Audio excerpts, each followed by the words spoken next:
Again, my name is Tanmori Soundarajan, and I'm Executive Director of Equality Labs. And it is our honor and really our duty to really be here to support this very powerful conversation with Swabiman Society and Equality Now on their new report, Justice Denied, Sexual Violence and Intersectional Discrimination. And I think that what is so powerful about the report today that Swabiman Society conducted with Equality Now is that it represents 10 years of work in the field. 10 years that Dalit survivors and leaders from Swabiman Society have built in powerful relationships with survivors throughout the state of Haryana to document the structural failures to protect Dalit women all across the state. And I think in being able to discuss this report, we are really using Haryana as a laboratory for understanding the larger conversation of caste-based sexual violence and the cultures of impunity that surrounds both, the women in Haryana, but also all women and girls in India as a whole. So joining us today, again, is Manisha Mashal, Director of Swabiman Society. We also have Divya Srinivasan, the South Asian Consultant for Equality Now, and Manjula Pradeep, founder of the WAVE Foundation and Director of Campaigns for the Dalit Human Rights Defenders Network.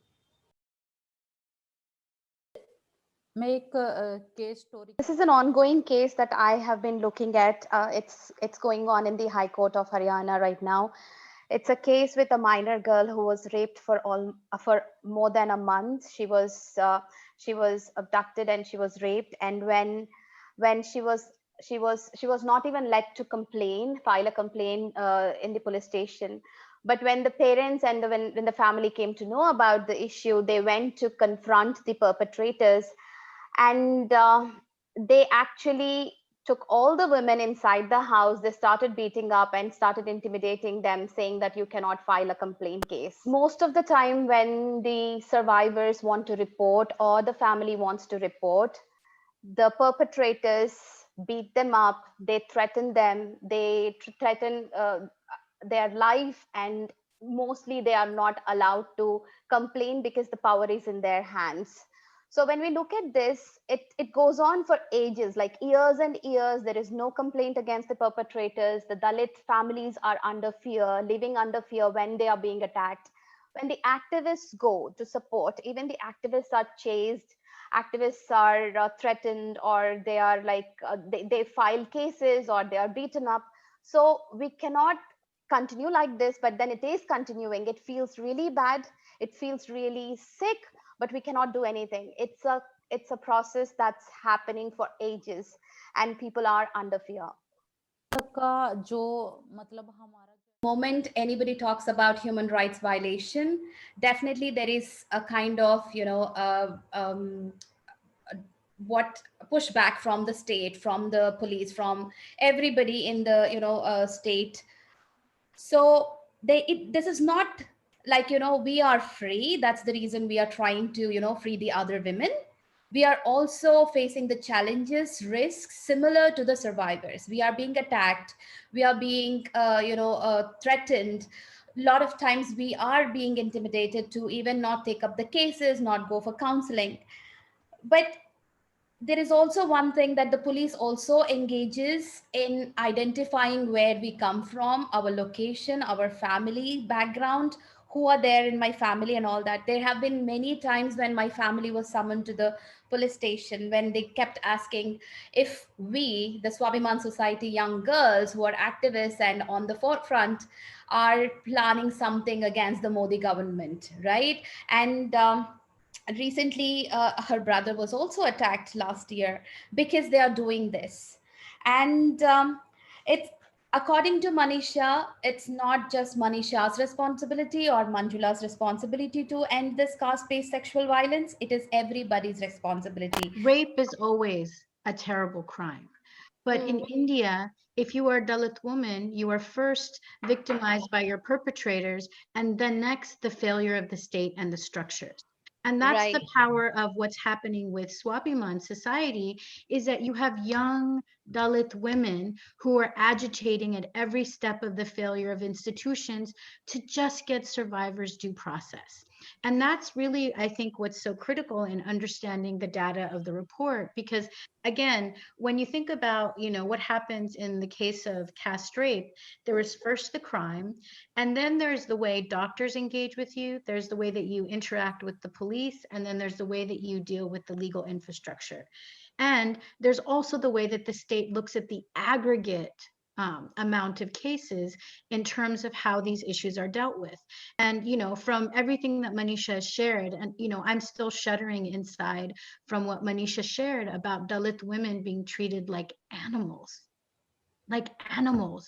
and that is what justifies the brutality and impunity. If there isn't anyone who's listening who's not shaking out of anger and rage, then you are not listening with an open heart. And I think that's why the courage of Swabhiman society to not only fight for these survivors, but to work with Equality Now to bring this crucial data is really important. In a democracy, we should know that every single woman and young girl has a right to live free of violence, and India is failing on every regard, but for Dalit women in particular. So Manisha, if you don't mind, I'd like to bring in Divya to share some of the data points, because I think some of your stories will really be lifted up by that scaffolding, because again, this is those stories told through data. So Divya, I'm wondering if you could share that. Report kind of takes a look at these 40 cases and see how they go through the system and at which point in the system they're dropping out. Like Manisha mentioned, like there are a lot of problems with the police and a lot of cases are dropped during police investigation. So essentially what we found was that only 7 of these cases resulted in a conviction. And actually it was only in 4 cases where there was a conviction that was obtained against all accused persons. In 3 of these other cases, only some of the accused were convicted. And I think one of the things that really struck me in terms of the findings of the report is that all these 4 cases in which there were convictions against all accused, 2 of them were rape and murder cases, and 3 of them were actually rape cases of girls under the age of 6. So like really young girls. And so these are the only cases in which we're seeing that there's convictions against all the accused persons. So the most extreme violations, and in all other cases, it's extremely difficult to get the case through the system. One of the major barriers actually, which has come out in terms of are not just barriers within the justice system itself, but also in terms of community intervention in these cases, particularly when it's against Dalit women and girls. So we found that in almost 60% of the cases, there was a compromise between basically an extra-legal settlement whereby the survivor of a family was forced to stop pursuing the criminal case in response to either threats, violence, or pressure from the perpetrators or from the dominant caste members of their families or their supporters. And even though such compromises are not valid within the Indian legal system, they're not legal, they're taking place in most of the cases. And perpetrators are using a wide range of varieties to do this. One of it is, to threatening to throw the survivor or her family out of the village if they don't compromise, or threatening economic retaliation in terms of loss of jobs for the family. And this often happens when the livelihood is in the hands of the dominant caste persons in the village. And of course, there are many threats of violence and death. And this is sort of also compounded by the fact that there's a lack of effective victim and witness protection schemes. So survivors are not being given protection by the police, and therefore they're more vulnerable to such threats and being forced into compromises in these cases. And another major finding was that the Kap Panchayats or local village councils actually intervened in over 80% of the cases. And as you know, Kap Panchayats in most villages are made up of people who are from the dominant caste in that village. So they're often siding with the perpetrator and also putting pressure on the survivor to drop the case. And they're using their economic, social, and political power in order to do this. We have to understand that the pattern of violence which was presented by Divya is so important for us to see that how Dalit women and girls who are facing the multiple forms of oppression because of the intersectionality. I think this is so important to focus on is the intersectional lens which has to come out, which is not being discussed in the Indian society or even within the educational institutions or in the civil society organizations. So I think the call to action, as I would say, is speak out. Don't keep quiet. Support those who are defending the rights of Dalits women and girls in the villages, in the rural areas, who are fighting the cases of sexual violence, right?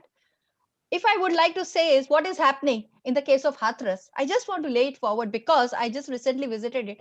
And I'm really pained with the fact that there is no civil society organization in that part of UP who is really helping the family, right? How are they going? Like we're talking about justice. Justice doesn't end with conviction. The level of fear of the family of this girl who is being affected is tremendous. And the way they are living their lives, they've lost their livelihood.